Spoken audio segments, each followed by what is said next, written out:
You're listening to HSAG Talks, where we help your business grow today, tomorrow. Hi, this is Deepika here, Corporate Secretarial Assistant Manager at HSAG. Our topic for today's discussion is startups. So the question arises, what is Startup India? Startups India is an initiative of the Government of India. This initiative is designed to enable the growth of startups, generate employment opportunities and promote innovation. Startups in the country that will drive sustainable economic growth and generate large-scale employment opportunities. The government through this initiative aims to empower startups to grow through innovation and design. Startup means the startup should be incorporated as a private limited company or registered as a partnership firm or a limited liability partnership. Turnover should be less than INR 100 crore in any of the previous financial years. An entity shall be considered as a startup up to 10 years from the date of its incorporation. The startup should be working towards innovation, improvement of existing products, services, and processes, and should have the potential to generate employment and create wealth.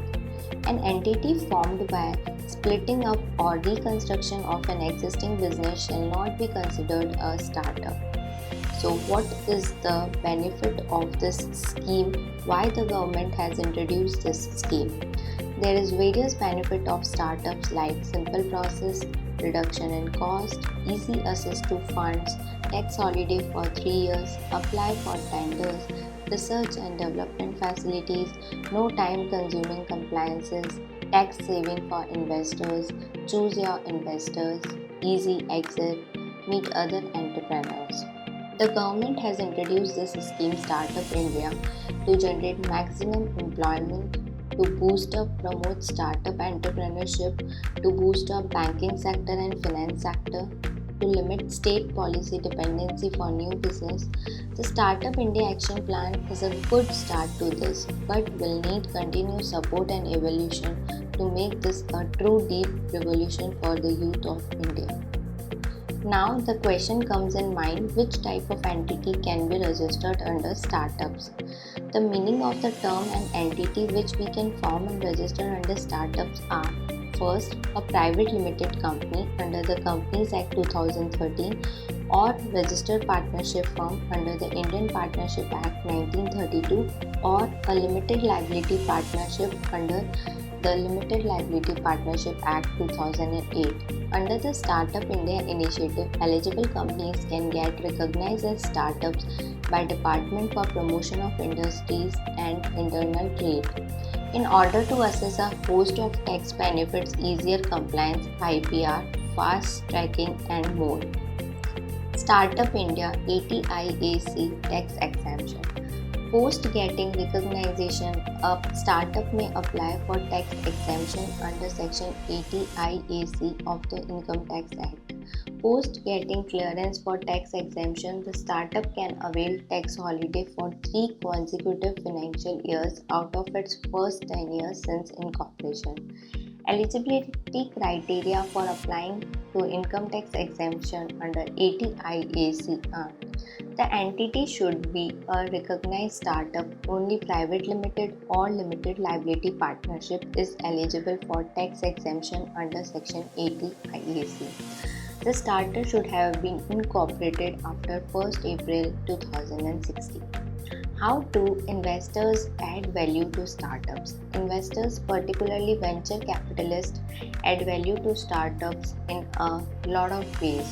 Stakeholder management, raising funds, recruitment, marketing, merger and amalgamation activities, organizational restructuring. Action Plan of Startup India scheme. The Action Plan of Startup India is based on the following factors. First is simplification of work. This initiative simplifies the work for the new entrants in order to motivate them.